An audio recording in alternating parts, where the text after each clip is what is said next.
Malacanang also assures the implementation of the ruling of the Supreme Court on the Hacienda Luisita.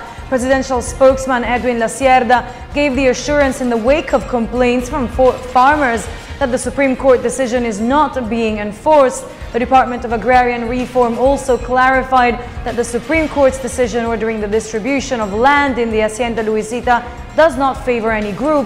It said the order mandates the distribution of land to beneficiaries that were compliant with its guidelines.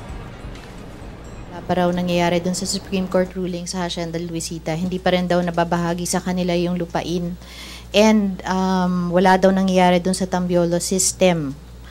Hindi rin daw totoo na nag-divest si Pangulong Aquino ng interest niya, ipinasa lang daw sa kanyang mga kaanak.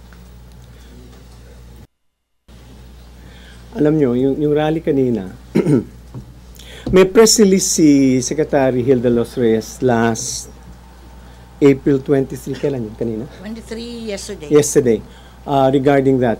Gumagalaw na, yung kine-claim ng mga ralista, there are some portions, with respect to the decision covering, Supreme Court decision covering Hacienda Luisita, ang ginagawa ngayon, nagkakaroon ng tinatawag na pagtatayo ng mga monuments. At saka may mga na-award na ng mga naibigay na around 6,000 to date. 87.5% of the monumenting work has been completed.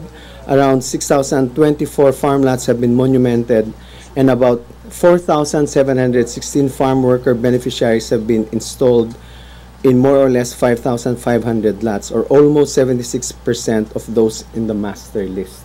So yun po ay ginagawa na ngayon. Bibigay namin sa inyo yung press release ni Secretary Hilda Los Reyes.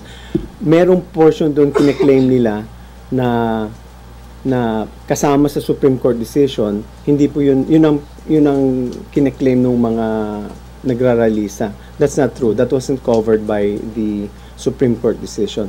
But that portion of the property is now being covered by notice of coverage by the DAR. And there's an ongoing process now with the DAR. So hindi po totoong walang na ang Supreme Court decision is not being implemented. It is being implemented by the DAR. And it is also not true that the President has not divested.